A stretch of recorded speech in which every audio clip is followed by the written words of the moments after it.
نحمدہ ونصلی ونسلم علی سیدنا و مولانا محمد رسولہ النبی الامین المکین الحنین الکریم الرؤوف الرحیم اما بعد فاعوذ باللہ من الشیطان الرجیم بسم اللہ الرحمن الرحیم۔ واجب الاحترام ساتھیو، اللہ تعالیٰ کا بے پائے لطف و کرم اور اس کا احسان عظیم ہے کہ جس کی توفیق سے ہم اس کے ذکر کے لیے اس کے گھر میں جمع ہیں۔ آج ہم اللہ کی توفیق سے سورہ یونس کی آیت نمبر 75 سے اپنے سبق کا آغاز کریں گے، آیت نمبر 74 سے اپنے سبق کا آغاز کریں گے۔ اللہ کے ارشاد فرمایا ثم بعثنا من بعدہ رسلا الی قومہم فجاؤہم بالبینات فما كانوا لیؤمنوا بما کذبوا بہ من قبل کذالک نطبع علی قلوب المعتدین۔ پھر ہم نے ان کے بعد رسولوں کو ان کی قوموں کی طرف بھیجا، سو وہ ان کے پاس واضح نشانیاں لے کر آئے، پس وہ لوگ ایسے نہ ہوئے کہ اس پر ایمان لے آتے جیسے وہ پہلے جھٹلا چکے تھے۔ اس طرح ہم سرکشی کرنے والے کو دلوں پر مہر لگایا کرتے ہیں، مہر لگا دیا کرتے ہیں۔ کل ہم نے جس آیہ مبارکہ پر اپنی بات کا اختتام کیا تھا وہ اللہ کریم نے کہا تھا نبی اکرم صلی اللہ علیہ وسلم کو نوح علیہ السلام کا قصہ ان کے سامنے بیان کریں کہ کیسے انہوں نے 950 سال تبلیغ کی، لوگوں نے ان کی تکذیب کی، پھر کس طرح انہوں نے پھر ان کو للکارا، ابا رب کریم نے پھر کس طرح ان کو بچایا، نجات عطا کی، اور کس طرح کفار اور مشرکین جو تھے ان کو تباہ و برباد کیا اور غرق کیا۔ تو اللہ فرما رہا ہے کہ اس کے بعد نوح علیہ السلام کے بعد بھی مختلف قوموں پر ہم نے مختلف رسول بھیجے اور واضح نشانیاں دے کر ان کو بھیجا گیا، مگر وہ لوگ ایسے نہ ہوئے کہ ان پر ایمان لے کر آئیں، جیسے وہ پہلے جھٹلا چکے تھے۔ تو اللہ فرماتا ہے کہ جو لوگ سرکشی کرتے ہیں میں ان کے دلوں پر مہر لگا دیتا ہوں۔ تو یہ بات باور کرائی جا رہی ہے تاجدار کائنات صلی اللہ علیہ وسلم کی صحابہ اکرام کو کہ یہ محض ایک نبی کے ساتھ یا ایک رسول کے ساتھ یہ معاملہ نہیں ہوا۔ نوح صلی اللہ علیہ السلام کا تو قصہ ایک شروع کیا رب کریم نے، پھر فرمایا کہ ہر قوم کی طرف میں نے ان کو رسول بھیجا، اور نبی اکرم صلی اللہ علیہ وآلہ وسلم تک آنے تک تقریباً 1.25 لاکھ کے قریب نبی اور رسول اللہ کریم نے زمین پر اتارے۔ تو اللہ فرماتا ہے کہ یہ اسی طرح کرتے رہے، کہ جب بھی میرا کوئی نبی رسول آتا تو اس کو جھٹلاتے رہے، اس کی بات کو تسلیم نہ کرتے رہے۔ یہ ایسے نہ تھے کہ ایمان لے آتے، اور اس کا سبب کیا تھا؟ سبب یہ ہے کہ وہ سرکش تھے، باغی تھے، وہ اللہ اور اللہ کے رسول کے احکامات کی طرف آنا ہی نہیں چاہتے۔ وہ جو لت لگ جاتی ہے نا انسان کو، اس کا جو مزہ آتا ہے انسان کو برائی کا، یا یوں سمجھ لیجئے جیسے ہمارے معاشرے میں برائیاں، ہم مال کمانا یہ بھی ایک برائی ہے۔ حلال طریقے سے کمانا تو ٹھیک ہے، حرام طریقے سے کمانے کی بات کر رہا ہوں کہ جیسا بھی آئے بس مال آنا چاہیے۔ تو جب آپ کسی مالدار کے سامنے یہ بات کریں گے نا کہ یار یہ نہ کرو، اللہ اور اللہ کا رسول جو ہے اس کو پسند نہیں کرتا، تو وہ آپ کی بات کو قبول نہیں کرے گا، بلکہ یہاں تک کہ اگر آپ تسلسل سے یہ بات کرتے چلے جائیں گے تو وہ آپ سے متنفر ہو جائے گا اور آپ کا مذاق اڑانا شروع کر دے گا۔ تو اسی طرح نبیوں کے ساتھ یہ کرتے تھے، اور لوط علیہ السلام کو یہ کہا کرتے تھے نا کہ آپ بھی بس رہ گئے ہیں ہم میں پاک اور صاف، اپنے بچوں کو لیں اور یہاں سے نکل جائیں، یعنی کہ اس حد تک سرکشی پر اتر آتے تھے۔ تو اللہ فرماتا ہے کہ جب یہ حد انسان کراس کر جاتا ہے نا کہ میرے محبوب جب آتے ہیں، میں انہی کی اصلاح کے لیے، انہی کے خیر کے لیے، انہی کی بہتری کے لیے میں اپنے بندوں کو بھیجتا ہوں ان کے درمیان، یہ ان کی ماننے کے لیے تیار نہیں ہوتے اور حد سے جب تجاوز کرتے ہیں تو اللہ فرماتا ہے پھر میں ان کے دلوں پر مہر لگا دیتا ہوں، اور جب ان کے دلوں پر مہر لگ جاتی ہے پھر وہ کبھی ہدایت کی طرف پلٹ کر نہیں آتے، پھر اللہ کا عذاب جو ہوتا ہے ان کا مقدر بن جاتا ہے۔ پھر رب نے کریم نے ارشاد فرمایا ثم بعثنا من بعدہم موسیٰ وہارون الی فرعون وملئہ بآیاتنا فاستکبروا وکانوا قوما مجرمین۔ پھر ہم نے ان کے بعد موسیٰ اور ہارون سلام علیہ کو فرعون اور اس کے سرداران قوم کی طرف اپنی نشانیوں کے ساتھ بھیجا، تو انہوں نے تکبر کیا، کیونکہ وہ مجرم لوگ تھے۔ موسیٰ علیہ السلام کو اور ہارون علیہ السلام کو اللہ کریم نے یہ ایک ہی وقت میں دو نبی، موسیٰ علیہ السلام بڑے بھائی تھے اور ہارون علیہ السلام چھوٹے بھائی تھے، تو موسیٰ علیہ السلام کو جب اللہ کریم نے یہ کہا نا کہ آپ جائیں فرعون کے دربار میں جا کر تو میرا پیغام پہنچائیں، تو موسیٰ علیہ السلام نے اللہ کے ساتھ بارگاہ میں استدعا کی کہ آپ کی زبان مبارک میں تھوڑی لنکنت تھی، یعنی کہ اس کا روانگی کے ساتھ گفتگو نہ کر سکتے تھے، تو آپ نے فرمایا کہ میرے مالک تو میرے ساتھ میرا بھائی میرا وزیر بنا دے، تو اللہ کریم نے پھر موسیٰ علیہ السلام کے کہنے پر ہارون علیہ السلام کو موسیٰ علیہ السلام کا وزیر بنایا، اور وہ بھی نبی تھے۔ اللہ کے تو علم میں بات تھی نا، جیسے موسیٰ علیہ السلام کو تو نہیں پتا تھا کہ میں نبی ہوں، مگر اللہ کے ہاں تو یہ لکھا ہوتا ہے کہ یہ نبی ہے۔ رسول کو تب پتہ چلتا ہے جب اس کو اللہ کی طرف سے وحی آتی ہے کہ تم میرے چنیدہ بندوں میں سے ہو۔ تو اللہ نے فرمایا کہ میں نے ان کو بھی نشانیاں دے کر بھیجا، مگر واضح نشانیاں دیکھنے کے باوجود انہوں نے میرے موسیٰ اور ہارون کی بات کو ماننے سے انکار کر دیا اور تکبر کیا۔ تو اللہ نے فرمایا کہ اس لیے تکبر کیا انہوں نے کہ وہ مجرم لوگ تھے، جرم کے عادی ہو چکے تھے، اور جرم سے میرا موسیٰ اور ہارون نے ان کو اس جرم سے روکا کہ یہ تم جو تباہی تم نے مچا رکھی ہے، غریبوں کے ساتھ، مسکینوں کے ساتھ، مظلوموں کے ساتھ ظلم کرتے ہو، لوگوں کا حق کھاتے ہو، ناحق خون بہاتے ہو، تو جب اس سے منع کیا گیا تو چونکہ وہ ان کے مفادات اسی میں تھے، جیسے ہمارے جاگیردارانہ نظام ہے نا جی، کہ ایک جاگیردار ہے، اس کے کہیں 100 مربع زمین ہے کہ نہیں ہے، اور ان کے مربوں پر ہاری کام کرتے ہیں، اور وہ جو ہاری ہوتے ہیں وہ غلام ہوتے ہیں، اور وہ جاگیردار، سردار یا وڈیرا جو بھی نام لیں، ہر علاقے کے مختلف نام ہے نا، ان کی مرضی کے بغیر وہ سانس بھی نہیں لے سکتا، نہ ان کی عزت اپنی، نہ مال اپنا، نہ جان اپنی۔ یہ فزیکلی ہمارے ملک میں ہے، یہ میں موسیٰ علیہ السلام کے دور کی بات نہیں، صرف سمجھانے کے لیے آپ کو بات سمجھا رہا کہ پہلے دور میں جو بادشاہ ہوتے تھے نا، جو ظالم بادشاہ، رعایا ان کی غلام ہوا کرتی تھی، اور پھر یہ فرعون جو تھے یہ تو اپنے آپ کو خدا کہا کرتا تھا کہ میں خدا ہوں، انا ربکم الاعلی، میں سب سے بڑا تمہارا رب ہوں۔ تو اللہ فرما رہا ہے یہ تکبر جو وہ کرتے تھے اس لیے کہ وہ مجرم لوگ تھے، وہ عادی مجرم تھے، اور اگر وہ اس بات کو مان لیتے جو موسیٰ علیہ السلام کہہ رہے تھے کہ کسی کے ساتھ زیادتی نہ کرو، کسی کا حق نہ کھاؤ، تو وہ تو انہوں نے تو لوگوں کو، بنی اسرائیل کی قوم کو یرغمال بنا رکھا تھا، ان سے کام کرواتے تھے، اور کھانا بھی ایک وقت دیتے تھے 24 گھنٹے میں، 2 وقت کھانا بھی نہ دیتے تھے، اور پھر جو لاغر ہو جاتا اس کو مرنے کے لیے پھینک دیتے۔ تو یہ ظلم روا کر رکھا تھا فرعون نے، تو اللہ نے اپنے محبوب موسیٰ علیہ السلام کو اور ہارون علیہ السلام کو بھیجا، تو انہوں نے ان کی بات کو بھی قبول کرنے سے انکار کر دیا۔ تو اللہ فرما رہا ہے واضح نشانیاں، جب موسیٰ علیہ السلام فرعون کے دربار میں گئے نا، تو اللہ کریم نے آپ کو یہ معجزہ عطا کر دیا جب کوہ طور پر ملاقات ہوئی کہ آپ اپنا دایاں ہاتھ بغل میں دبا کر جب باہر نکالتے تھے تو وہ سورج کی طرح چمکنے لگ جاتا تھا۔ تو یہی معجزہ موسیٰ علیہ السلام نے جا کر اس فرعون کے دربار میں جب دکھایا، تو بجائے اس کے کہ اس بات کو تسلیم کرتے کہ یہ واقعی اللہ کے نبی ہیں، اللہ کے رسول ہیں، انہوں نے کہا کہ یہ تو جادوگر کوئی آ گیا، کیونکہ وہ دور جادو کا تھا۔ فرعون کے زمانے میں جادو عام تھا، ہر دوسرا بندہ جو تھا وہ جادو جانتا تھا، اتنا جادو تھا اس کے دور میں۔ تو انہوں نے یہ کہا کہ یہ بھی کوئی جادوگر آ گیا، تو اللہ فرما رہے ہیں انہوں نے تکبر کیا، اور وہ مجرم لوگ تھے۔ فلما جاءہم الحق من عندنا قالوا ان ھذا لسحر مبین،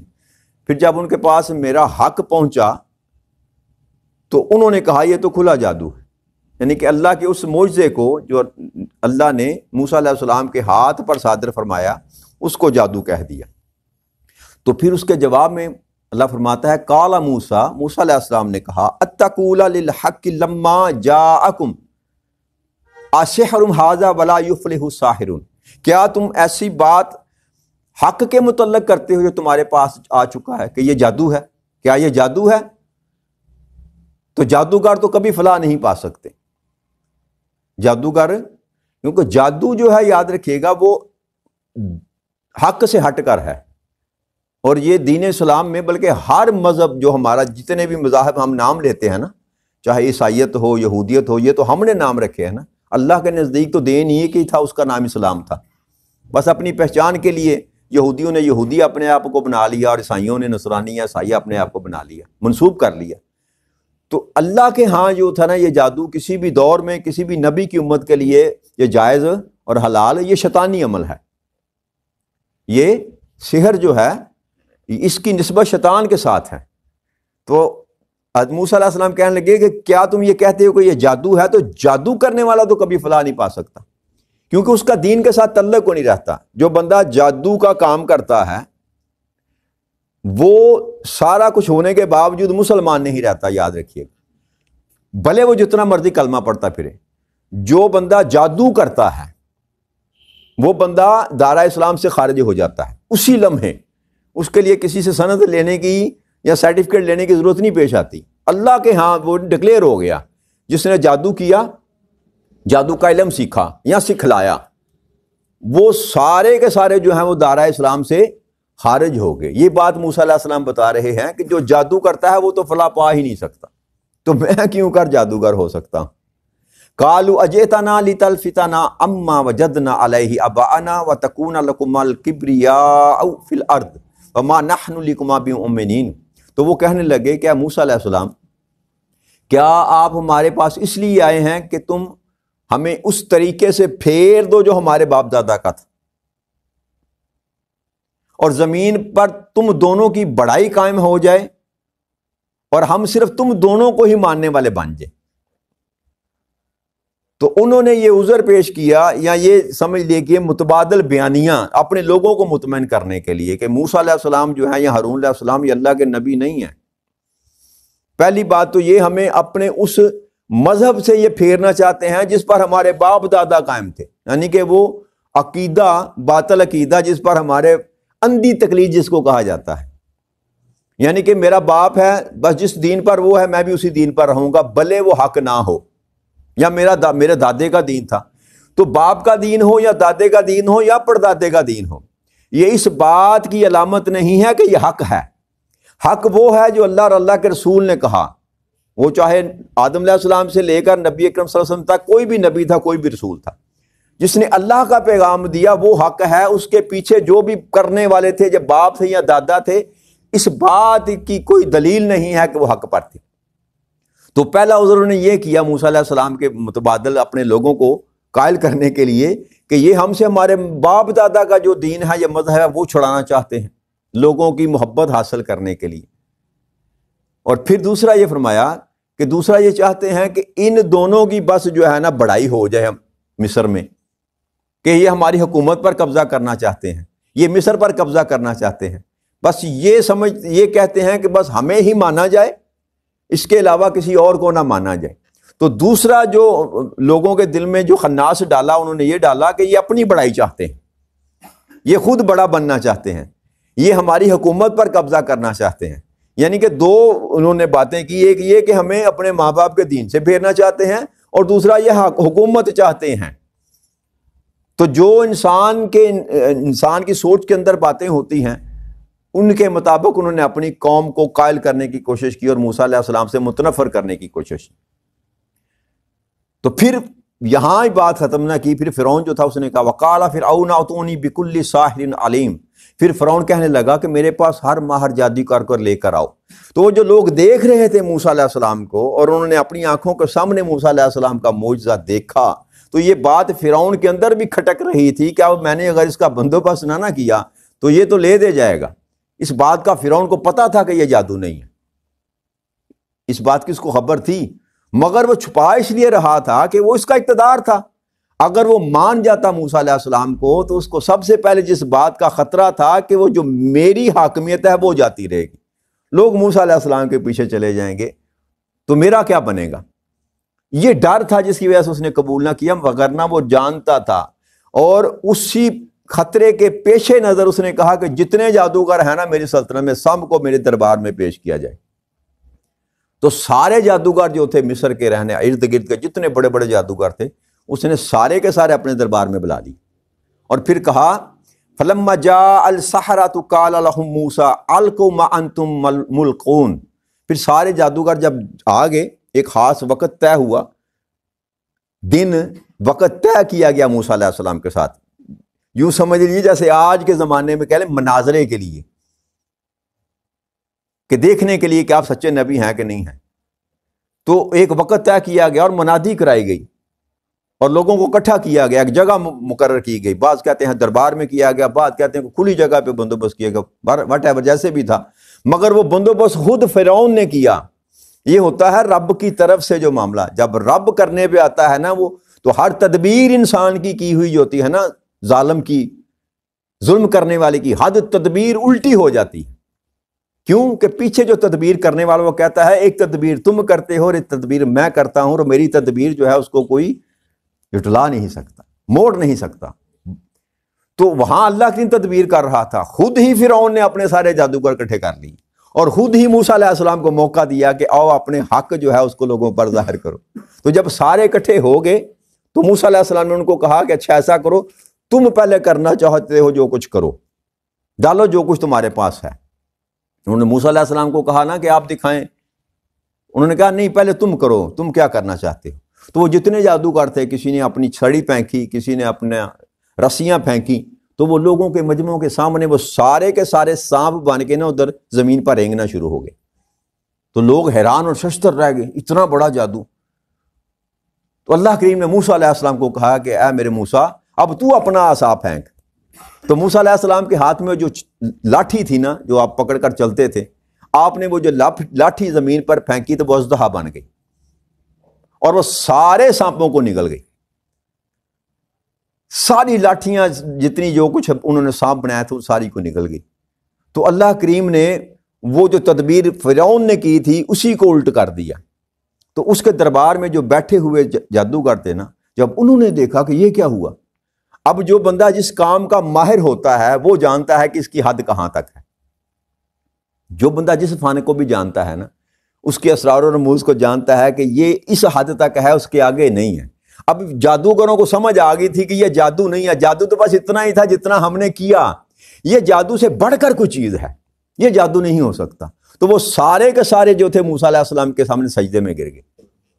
اور کہا کہ موسیٰ ہم تیرے اور تیرے رب کے، تیرے پر، تیرے بھائی ہارون کے رب پر ایمان لے کر آتے۔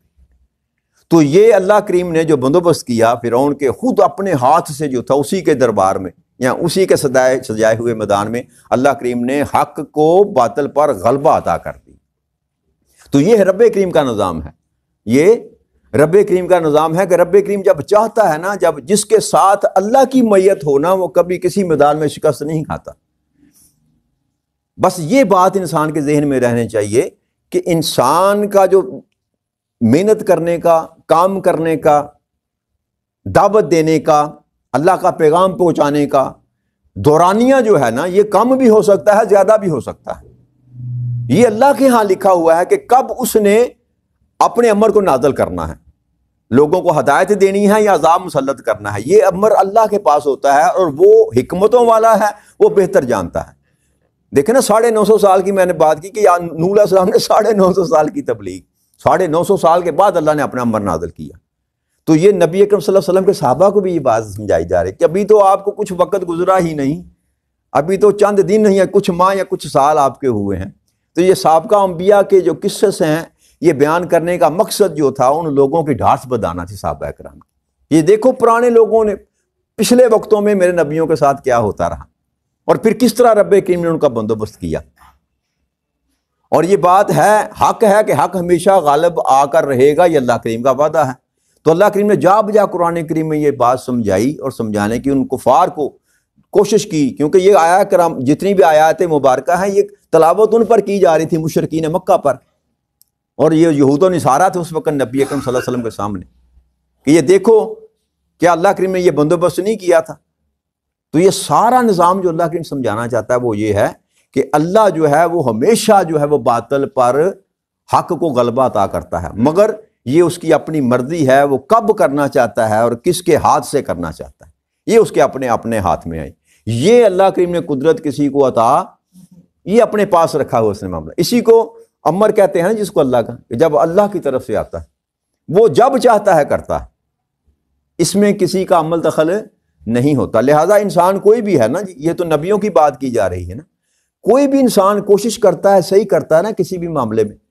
دین کے معاملے میں ہو یا دین سے ہٹ کر بھی آپ عام زندگی میں بھی کبھی اس بات کو اپنے ذہن میں نہ آنے دیں کہ یہ مشکل ہے تو ٹل کیوں نہیں رہی، یہ مصیبت ہے تو جا کیوں نہیں رہی، یہ بیماری ہے تو ختم کیوں نہیں ہو رہی۔ یہ درس ہمیں دیا جا رہا ہے کہ جتنا بھی لمبا اگر وقت ہے تو یہ بھی اللہ کی مرضی سے ہے۔ اگر رب کریم جلد آپ کے لیے کچھ آسانی پیدا کر دیتا ہے، جلد اپنا کو فیصلہ سنا دیتا ہے، تو یہ بھی اس کی مرضی پہ ہے۔ اور اگر آپ کی زندگی میں کچھ مسائل ہیں، کچھ مشکلیں ہیں، کچھ مصیبتیں ہیں، یا آپ حق کی بات کر رہے ہیں اور سامنے سے مزاحمت آپ کی طرف آ رہی ہے، اور جو کہ آنی ہوتی ہے، یاد رکھیے گا جب آپ حق بیان کریں گے تو یہ تصور نہ ذہن میں رکھیے گا کہ آپ کے سامنے مخالفت نہ ہوگی، آپ کی مزاحمت ہر دو صورت ہوگی جب آپ حق بیان کریں گے، کیونکہ معاشرہ کبھی بھی حق کو قبول آسانی سے نہیں کرتا۔ تو اگر آپ کی مزاحمت زیادہ ہوگی، آپ کی تکالیف زیادہ ہوگی، تو گھبرائیے نہ، کیوں کہ حق نے ایک دن غالب آنا ہی آنا ہے، مگر یہ اللہ کے پاس بات ہے کہ کب اس نے غالب آنا ہے۔ لہٰذا زندگی میں کبھی پریشان نہ ہوا کریں، اللہ کی طرف سے کوئی مصیبت آ جائے، کوئی پریشانی آ جائے، کوئی بیماری آ جائے، بس اسی کی ذات کی طرف، جیسے نوح علیہ السلام نے کہا تھا نا کہ میں تو اللہ پر توکل کیے ہوئے ہوں۔ اگر انسان توکل اس کی ذات پر کر کے رکھے تو پھر اللہ کا امر آنے میں دیر نہیں لگتی۔ لہٰذا یہ سبق جو ہمیں دیا جاتا ہے وہ یہ ہے کہ ہمیشہ رب کریم کی طرف اپنی نگاہ کو رکھیں۔ اگر ہم حق پر ہیں، اگر ہم سمجھتے ہیں کہ ہم حق پر ہیں، تو پھر فتح ہمیشہ حق کی ہی ہوگی، حق کی ہی ہوگی۔ اللہ تعالی ہمیں توفیق عطا فرما دے کہ ہمیں دین اسلام کی سمجھ آ جائے اور اللہ کے ان پیغامات کو، اللہ کے ان احکامات کو ہم جان سکیں۔ وما علینا الا البلاغ المبین۔ السلام علیکم ورحمۃ اللہ۔